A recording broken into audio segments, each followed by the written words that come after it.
The Chapter 7 title is Learning and the Development of Expertise. And in this chapter, we're going to describe motor learning and the basic principles of characteristics that define the progression of learning motor skills, and the characteristics that distinguish high-level performers. These principles help the practitioners identify if learning is taking place and provides the rudimentary framework for creating the best learning environment. So how do we really know if learning has occurred? The answer to this question seems obvious. That is, someone with an improved performance apparently has learned to perform better.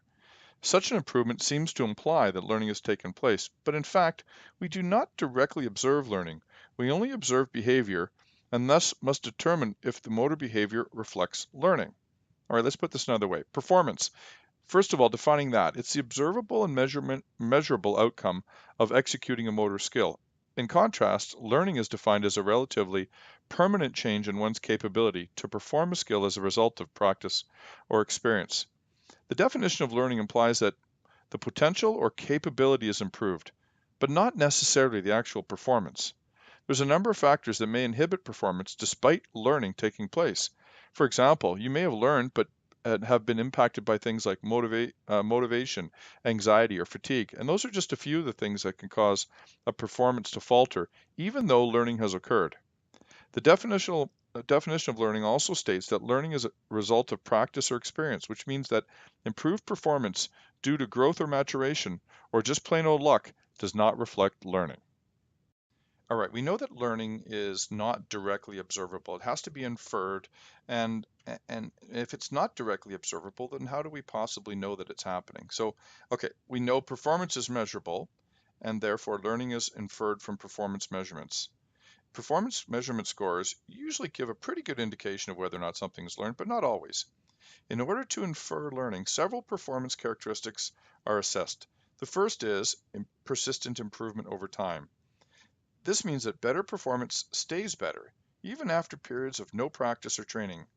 Better learning is reflected in performance improvements that are more resistant to forgetting over longer and longer periods of time. All right, the second factor is better consistency. Performance should become less variable from trial to trial and from day to day and so forth. Consistency is perhaps best evaluated by looking at a response production measure, including biomechanical and EMG variables. We're not really discussing and working a lot with EMGs in motor learning, but of course you may have worked with EMGs in your physiology class already. The third characteristic is the stability of performance. Stability is also related to consistency, but refers to performance remaining stable in the face of disruption, either an internal or an external disruption. Internal disruptions may be physiological, such as fatigue or injury, or even psychological, such as mental fatigue or poor mood states like stress. Common external disruptions are poor weather and bad lighting, and even a different venue for performance. Of course, many of these factors will cause performance decrements, but highly learned motor skills are less affected by these factors than skills that are not really learned that well. And the final factor is adaptability, which refers to the ability of the learned motor skill to be applied in lots of different contexts. Skills that are better learned are better able to be adaptable or changed in order to incorporate different contexts, different environments, and alternative situations. For example, an individual with a well-learned tennis serve is better able to adapt to straight and spin serves and change the serve to fit the slickness characteristics of the court, grass versus concrete. Moreover, the same player may be able to use the overhead striking motion for volleyball in serving or in spiking. Strategies that we use to test whether or not learning has occurred include retention testing and transfer testing. Of the four characteristics of learning that we talked about in the previous slide, retention testing is most focused on improvement and consistency, whereas transfer tests assess primarily stability and adaptability. After a period of time when we've been practicing, we can offer up a retention test or more than one, and they're given after a period of time in which no practice has subsequently occurred.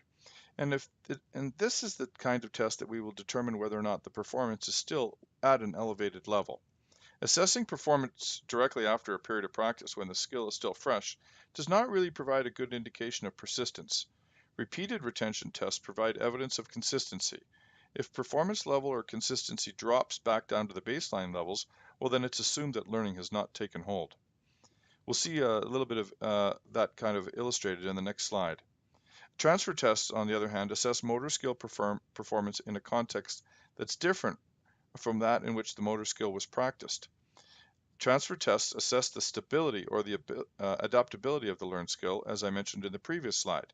The most common type of transfer test is when a skill that is learned in a closed environment is then reassessed in more of an open or complex environment of practice. Okay, let's take a look at these figures. The top one represents a performance scoring after a series of practice trials, and the practice trials are over a series of time. And on the bottom of the axis, on the x-axis, pardon me, we'll see 1 to 7. That might represent weeks of training, for example. Whereas the y-axis would represent the performance score from poor to good. And in this particular example, we can see at the top figure, we see a variety of outcomes of a retention test that's done in week 8 and multiple retention tests that are done in week 8, 9, and 10. So in the first figure, we see that there's extensive practice over a period of time, and the success is tracked accordingly. But are we really seeing learning occurring? And that's where the retention tests come in. So in this particular case, normally you'd have more than one retention test. And in this case, we've got 3 that are represented by A, B, and C, and the 3 trials in weeks 8, 9, and 10. So the degree of performance loss over the retention interval is dependent on the length of the retention interval too. So while it says week 7 and week 8, it might actually be a 6-week window in there where or a 2-month window where we've waited to actually reassess and determine the retention levels and the amount of learning. And this is a standard waiting period, and many research protocols will use a waiting period or a post-test immediately after an intervention, and then use a follow-up or a retention test in their methodology. In the first scenario, in A, there's no drop in the performance, and even a rise in the performance over the retention testing, which seems to demonstrate a continued learning going on. The amount of original learning was persistent from the last white dot to the first red or orange dot. At least within the retention interval, the retention of learning seemed to occur. And again, it indicates a fairly decent amount of learning because we're seeing continued improvement as the retention tests continue, which implies that those retention tests are actually being used as additional practice to continue improving. All right, in B, there's a large drop in performance over the interval, followed by a rapid reacquisition of performance during the retention testing. The amount of reacquisition may be due to the testing itself, which again can serve as a practice. It could also be because of the length of time between the retention tests and the amount of original learning. So in this particular case, B, interpreting the results can be very difficult. In C, there's a large drop-off in performance that does not recover, indicating poor learning of the motor skill.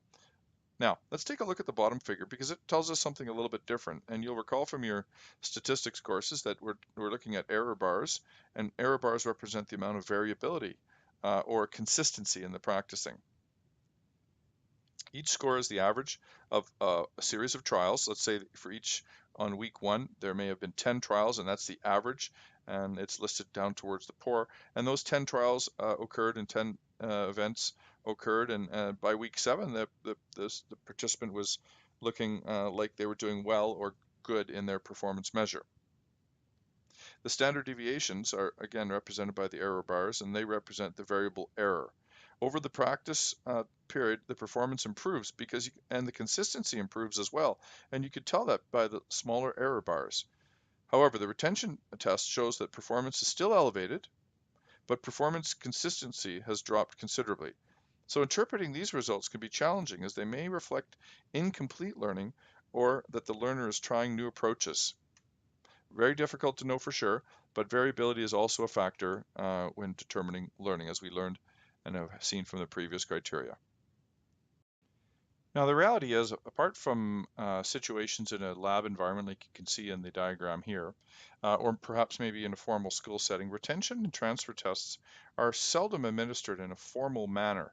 Individual skill sport instructors like coaches such as a tennis or golf coach may simply observe their students at the start of a practice session to see if they've retained anything from the previous lesson. But assessment is normally cursory and subjective, and it relies on the expertise of the coach, which is the kinds of skills that you're developing now as health and physical education experts.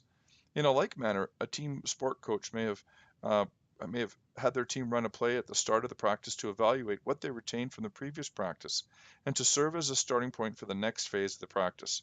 In most cases, however, teams usually run through a series of drills or plays in a simple or a closed environment, and then progress to a more complex or open environment, adding layers of difficulty and variables throughout the different transitions from one simple skill, using the same basic concept of maybe a flow drill in hockey, for example, that just does two simple circles and maybe a simple pass, and then we add a variety of different elements to it, including a defender or different routes or higher levels of stress placed on the athlete. This progression is essentially a built-in transfer test because if the performance is poor during the complex skills, it's assumed that the players failed to learn during the simple practice sessions when we did the very basic skills. Okay, the performance curves on this slide represent a variety of different experiences relative to performance. The first one is obvious. It's a linear progression, meaning that on the left, the performance increases as the number of trials increase. We're seeing a very strong performance relationship between the number of trials and the number of performances. Conversely, the performance decreases on the one on the right as more and more trials continue on. So the negatively accelerating curve, we see at the beginning there is a fairly quick and steep rise in performance, and then as the number of trials continues, there seems to be a bit of a plateauing occurring. And conversely, the one on the positively accelerating uh, graph a little bit below, shows that it took a little bit of time for the performance to start improving, but after a certain number of trials, it took a little longer to get going. Maybe it was a bit of a difficult task, but then eventually, once the person got the hang of it, quote unquote, they really started to accelerate in terms of their performance measures. Again, each one of these on the right-hand side represents the opposite and the decrease performance. And how about the final one, that little bit of an S shape there? We're seeing what appears to be a start of a positively accelerating curvature, accelerating up and then beginning to start showing a bit of a plateau. It's here where we might determine that perhaps maybe a change of teaching style or an alternative expectation or something has to change in order to continue the same level of progression that we were seeing in the first half of the S-shaped curve. We saw in the previous slide the fact that performance very rarely follows a steady path. Sometimes curves reveal a rapid progression, and sometimes it levels out. And it's difficult to know for sure unless you're tracking progress on a consistent basis. Now, coaches have an instinct and they have a nature by which they can see performance moving forward or regressing. Um, but there are times when we show very little or no improvement, and those are typically called plateaus. And for the learner and for the instructor, plateaus can be very challenging.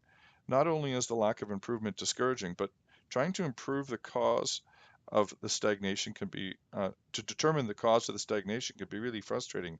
Both the learners and the instructor should understand that even if performance improvement is stopped, the learning may still be continuing. It's therefore essential to determine why the plateau occurred and if it reflects both learning and performance or maybe just simply performance. So we know that it could be caused, plateaus typically are caused by a number of factors that can be categorized as learner-based factors or instructor-based factors and or task-based factors. And we'll talk about those next.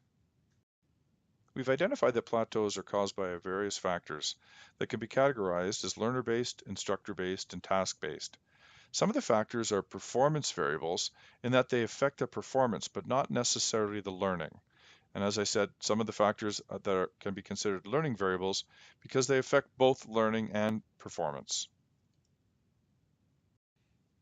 Among the learner-based factors are psychological factors such as lack of motivation and poor attentional focus, and physiological and psychophysiological factors such as injury, fatigue, or overtraining.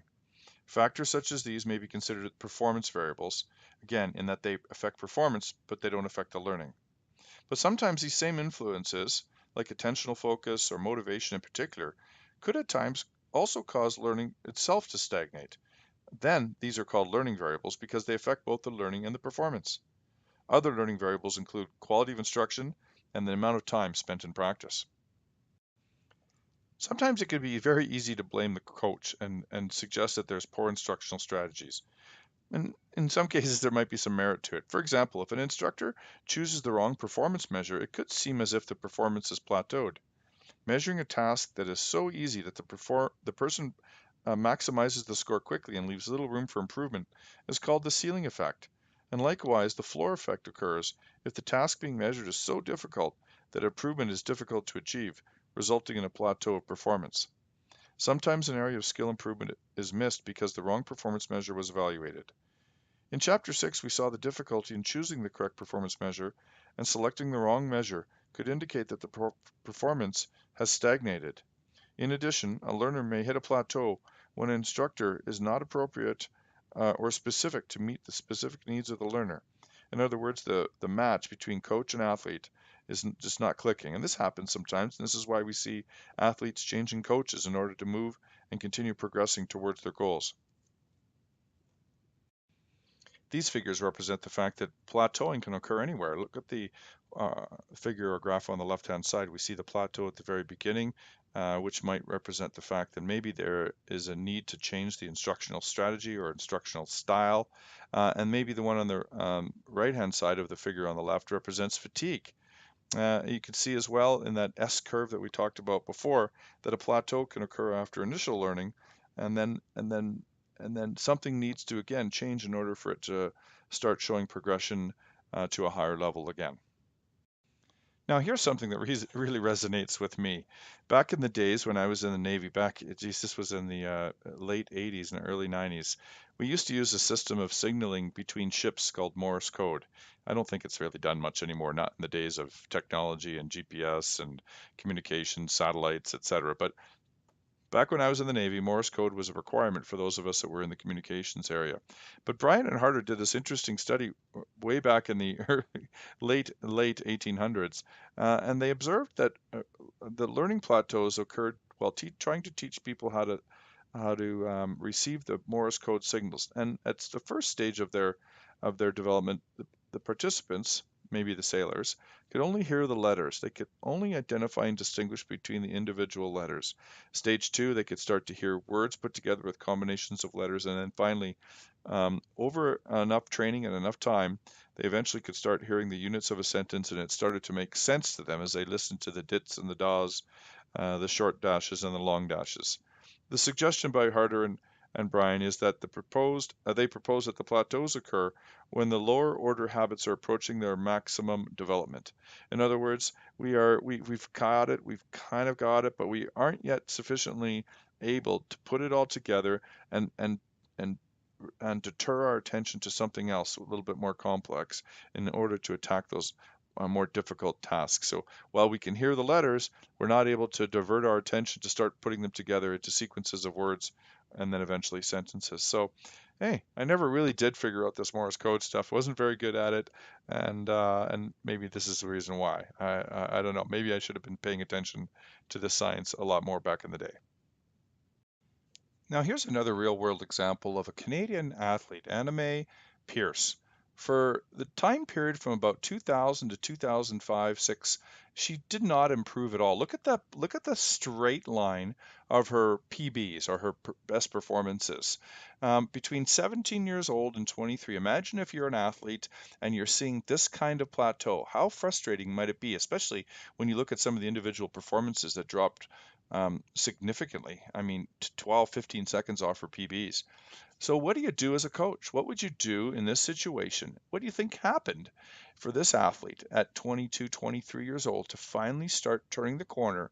And look what happened in August 2005, leading to 2007 and ultimately to a world record in the 200-meter long course breaststroke in Rome. Uh, as a coach and as a leader in this environment of physical activity and sport, This plateau is a real world and a real world experience that happens to athletes, and it takes a lot of effort and understanding to try to figure out how to break through that. So interesting real life example from a Canadian champion, Anime Pierce. Now, just a quick reminder that these lectures are just like a real classroom lecture. Not every topic in the chapter is covered to its fullest extent. For example, I am not specifically spending any time talking about the transfer of learning that you will find in your textbook, specifically on bilateral transfer and how to maximize transferability.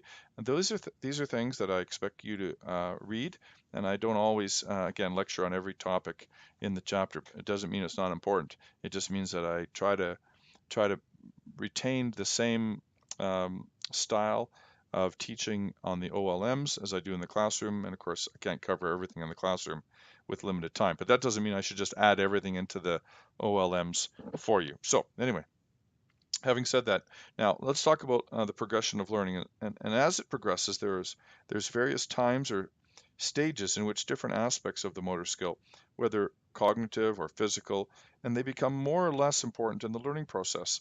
Sometimes previously learned skills need to be abandoned. Sometimes new abilities must be gained to provide the foundation from which new skills can be learned. At each stage, the teaching and learning strategies may also need to change. So two learning stage theories, Fitz and Posner's three-stage model and Gentile's two-stage model, provide frameworks of what changes learners go through as they progress from one stage to another. The Fitz and Posner model emphasizes a description of motor skill performance from stage to stage, whereas the Gentile model focuses on the learning process and the instruction occurring during the stages. Together, these models help to identify where the learner is at and what to expect for further improvement. The Fitz and Posner learning stage theory and the Gentile's learning stage theory are combined in this figure to give us a perspective of how the different models compared to each other with respect to learning stages. So let's take a closer look at this model. By the way, this can be found on page 153 of your textbook if you want to refer specifically to it in text as well. So stage one of the Fitz and Posner model is the verbal cognitive stage, and simply referred to as cognitive stage, implying that most of the learning is not reflected in motor skill performance changes. Instead, during this stage, learning is dominated by the cognitive factors. In other words, what's going on in the brain. They're thinking about the motor skill activity and trying to understand what the rules are. They're getting a feel for the concepts of the movements. They're starting to learn and understand the tactics and even learning how to learn. Gentile terms this stage as the idea of movement stage, as the learner begins to grasp the fundamental ideas of movement and determines what must be done to move more effectively. Performance in stage one, regardless of which learning theory you subscribe to, is characterized by lots of errors, large errors, and high variability. Learners are not really aware of how to correct the errors yet. The learner is also beginning to establish movement patterns, which may include footwork and limb coordination. Sorry, all right, let's get on to stage two of the Fitz and Posner model, which is referred to as the associative stage. Fundamentals here are learned and fewer and smaller errors are made. At this stage, the learners begin to associate a motor action with an outcome, providing them with a basis to detect and correct errors. Concentration on skill refinement, and learners begin to modify their action to determine what works and what does not. Thus, the learners can alter their own practice and reduce performance variability. Stage three of the Fitz and Posner's model is the autonomous stage. It only comes with a significant practice, and after which the skill becomes more automatic. The learner is able to perform the skill without really thinking about it or paying close attention to the movement itself. Errors can be detected and corrected by the individual, often quickly, and while the task is ongoing. The most important feature of the autonomous stage is that attentional resources are freed up to be placed on things other than the movement itself. Gentile combines the Fitz and Posner stage 3 and stage 2 and calls it a single stage of fixation and diversification. The learner fixates on specific movements developed early, refining them to make them more effective, more consistent, more efficient, and eventually automatic. For learning to continue, the movements are then adapted to different situations or adjustments are made to fit the specific needs. This means that a larger number of motor patterns must be developed. Gentile termed this adaptation to be diversification, effectively expanding the learner's movement repertoire. The three stages of Fitz and Posner are sometimes labeled as beginner, intermediate, and expert, but these labels can be misleading because there's a large range of skill levels that can fall within each stage. This figure provides an example of characteristics and features of an overarm throwing action during the learning from the novice stage to what would be considered to be mature throwers. It's hard perhaps to understand the cognitive actions of throwing a ball, but this stage is marked by getting a feel for the ball and ongoing revelations about how to use the trunk and the legs rather than just the arms. Initial leg action is often ipsilateral, that is, the leg is used to step and the arm is used to throw or on the same side of the body. Learning to step in a contralateral manner takes a concentrated and intentional action. By the time the learner reaches the automatic stage, they demonstrate a mature throwing action. If you notice in the throwing example here, throwing follows typically a predictable pattern from the cognitive stage to the autonomic stage. From novice to mature throwers, the largest changes are often in the legs and trunk, and they create in order to be able to create the high velocities at the hand. The development of consistent throwing actions that are stable across many different contexts and the ability to adapt the throw when necessary. There's a number of changes happening during the progressions of the learning stages when developing motor skills, and some of those develop into very specific characteristics and traits that distinguish high-level performers from low-level or novice performers. By understanding these changes, coaches and teachers and learners can develop the necessary steps to progress to a higher level motor skill performance. The general characteristics that distinguish performers along the learning and motor skill proficiency continuum include the following: knowledge structure and information processing, how the goal of the skill is achieved, and changes in coordination and improved movement efficiency, and muscle activation changes. As an athlete or a student travels through the learning stages, they're able to process information faster and more accurately. They generally know more information, and they're able to use that information in different ways. A well-versed athlete has the ability to anticipate upcoming actions by opponents using past and current information that enables them to become less mentally clogged and less mentally burdened. Experts use concepts, not just the independent pieces of information, and they also relate that information together in a process called chunking. For example, in a soccer game late in the game, an offensive player may start to put together a series of clues about the game circumstances. For example, what's the score? How much fatigue are my defenders experiencing? What's the defender's tendency that I've seen over the course of the game? And they'll use that information to decide and implement a particular tactical move. The importance of information processing in elite athletes may be the key feature that distinguishes the highest level of performance from those of novices. Okay, it might be an opportunity now for us to take a little bit of a break, and I want you to type in to your computer if you're feeling like you need a little bit of an activity break. This is a great little site that has a variety of small, simple, and quick visual search skill games or activities. It doesn't take long, so if you're in need of a bit of a break, try this activity out and see what you think of it. I want you to, in the context of when you're doing these cognitive little activities, think about how it's related to motor learning. We're talking specifically about visual search skills now. And what law is this related to from the activities that we've done in the labs? I hope you enjoyed that little activity break, and if you weren't able to do it, hopefully you can get a chance to try it out a little bit later on.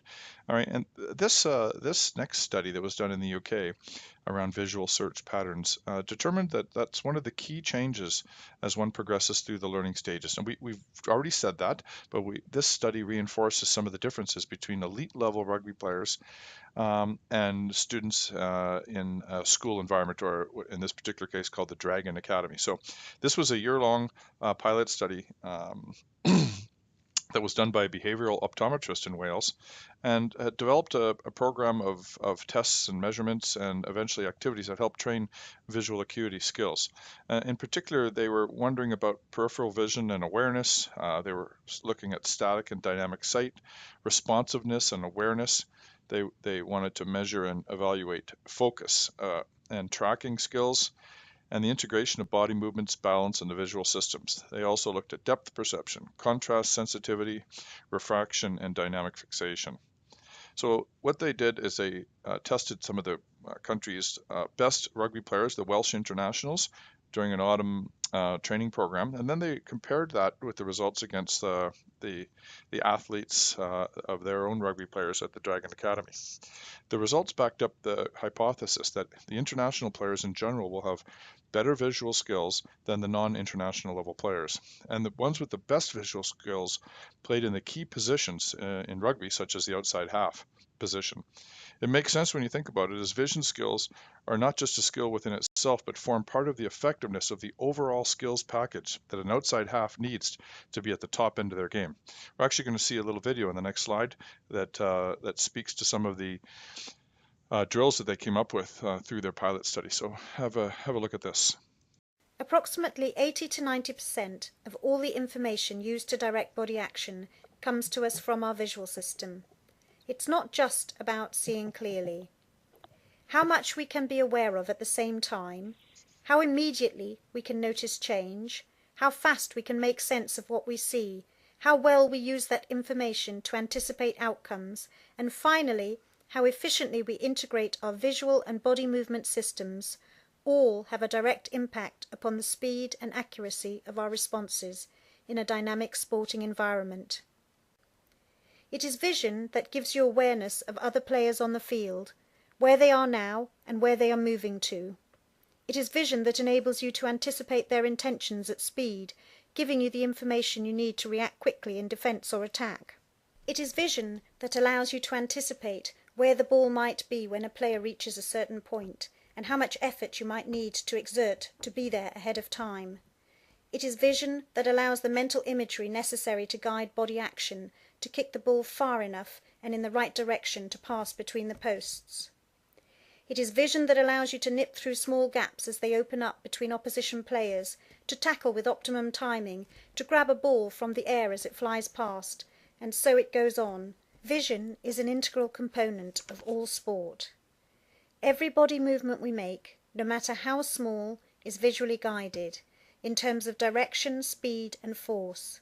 And the efficiency of our performance can be improved if we can be aware of more, process information more quickly, anticipate more effectively, and respond more automatically, transferring readily between visual and body imagery to efficiently guide body movement, freeing precious energy to higher-level strategic thinking and game planning. This is, in fact, the essence of sports vision performance training. So as we've seen in the previous little video, the visual search patterns in elite level athletes are accompanied by better knowledge structure in advanced performers. Early learners, the novices, they typically look at the most direct and immediately important cues, such as watching the ball, though they may also place visual attention on any number of irrelevant cues. Individuals later begin to learn to look for different kinds of stimuli or clues to help them anticipate and perform better. For example, experts watch the body language of opposing players in sports like tennis in order to anticipate where the player intends to hit the ball or move. Researchers have shown that general patterns of experts include more efficient searches and pattern searches, more time spent on important cues, and that these differences have been found across the athletic spectrum from boxing to field sports and all other activities where elite athletes are present. This slide provides a little bit of a summary in terms of the difference between experts and novice athletes, and in the context of their knowledge and information processing. Specifically, we know that experts use their information in different ways. They're able to detect more information from their environment. They can store and access that information. They establish patterns of play, as I just said, and they're able to predict and anticipate the future actions of their opponents. Overall, they're able to make decisions that are rapid and more appropriate, and that's what separates a novice from an elite level athlete. Advanced levels of information processing and knowledge are not just advantageous for the athlete, as you see here in this slide, where we continue the conversation about the advantages between the athlete that is uh, considered to be an expert versus the novice. But also take a look on page 156 of your textbook, and we have an example of how that higher level of information processing and the aid of the visual acuity assists a surgeon in their highly complex and dynamic work that they are required to do. The outcomes of games, field games or ice games or court games are often similar in that we're trying to achieve a particular outcome. And how we achieve that outcome is very different if you're a novice or an elite level athlete. The example that's probably easiest to comprehend is think about in addition to the ones that I'm showing you here, uh, think about the soccer player that's taking a penalty kick. In some cases, at a young age, novice players will just rely exclusively on their power. They'll just kick the ball as hard as they can. But as you've seen in some advanced level soccer, whether you watch the World Cup or the Olympics, you see during the penalty kicks, there's a significant amount of deception, and you're trying to fool the goalkeeper because the goalkeepers are reacting to your body position, and you're attempting to deceive them by altering the way that you kick the ball. Remember that goal achievement or the outcome of a game is very task dependent and based on the learner's knowledge base and also their accumulated skill set. One of the characteristics of being an elite athlete or being highly efficient and considered an expert in your craft is that they typically, these folks usually have better coordination and really refined movement efficiency. Now, coordination looks different depending on the task, but there are some common characteristics of highly coordinated movements. Typically, elite level athletes and experts tend to use less muscle activation for a given task, which produces smoother and more energy efficient movements. On the other hand, experts or well-trained persons often have the capability to call upon more neuromuscular resources to maximize their performance. Whole body coordination differences are often pretty easy to spot. Novices tend to look really stiff and kind of jerky, which may be a result of them linking together limb segments to act as a single, rather than acting as a single holistic efficient unit. Based on the work of Bernstein's original hypothesis, some authors have suggested that novices rigidly link limb segments in order to reduce the degrees of freedom. In this case, the mechanical degrees of freedom is what we're talking about. And as learning progresses to the expert stages, the mechanical degrees of freedom are released. This reduction in the degrees of freedom, and again, you'll recall from your biomechanics about the degrees of freedom in that context, but the reduction in the degrees of freedom by novices has certainly been observed, but it's not always universal. Other researchers found that expert violinists reduce their shoulder movements, the rigidity linking the shoulder to the trunk, compared to novices. What can be concluded from these observations is that as learning progresses, one learns to control their body and limb segments differently in order to meet the new challenges and new goals. Clearly, though, efficiency of movement by limiting unnecessary movements and muscle actions predominates in the acquisition of high-level motor skills. By using less muscle activity, we're able to become more efficient and smoother, as I described earlier. In this example, we look at the EMG tracing of the biceps brachii. And on the left is a tracing from an unpracticed rower, and on the right is after practice sessions. The same work or more work is being done, but with less muscle activation. If you're interested in wanting to see a little bit more detail about this particular example, check out the side note on page 159 that speaks about learned coordination and the physiological consequences. Learning in an athletic context also produces changes to interpersonal coordination and how one interacts with another athlete or their teammates. Dyads are groups of two individuals either working together or in opposition against one another, representing a microcosm of the team play through interpersonal coordination. Athletic dyads are commonly observed as one-on-one situations and provide abundant data on decision-making processes. In other words, athletes have to face off against one another, with offense and defense keying in on different sources of information and matching them with their goals and tactics and in their situational circumstances. The more successful defensive players use actions to actively constrain the offensive player's actions, that is, to limit their options. Now, in the photo below, you can see the soccer dyad is influenced by not only the experience of the athletes, but also perhaps maybe the proximity to the goal. Developmental progress of students or athletes does not by itself classify the learner to a particular learning stage, nor does it mean that the same practice techniques should continue to be used. Assessment is used as a tool to evaluate past learning, which then gives rise to understanding the learner's performance level and direction for future learning and practice goals. Assessment is also a tool to evaluate individual differences to particular instructional techniques. I'm sure in your experiences as young kinesiologists, you've encountered an opportunity where you've had a chance to coach or teach in a particular environment, and undoubtedly you've come across young people or students or athletes that have found it very easy to pick up on what you're trying to teach them and coach them. But you've also likely come across others that that struggle no matter how hard they try. And for some, it's really difficult to grab a concept until it's presented maybe in a different way, or maybe even by a different person. These examples illustrate the differences in learning style, which is defined as a learner's preferred way of responding to a learning task in terms of how one learns and the quality of one's learning. Learning style may be specific to the environment and nature of what is being learned, meaning that individuals may have different math learning styles versus a motor skill learning style. And what's typically thought of in kinesiology is that many of us are kinesthetic learners, and that's how we best understand concepts by feeling and touching and being engaged in the activity.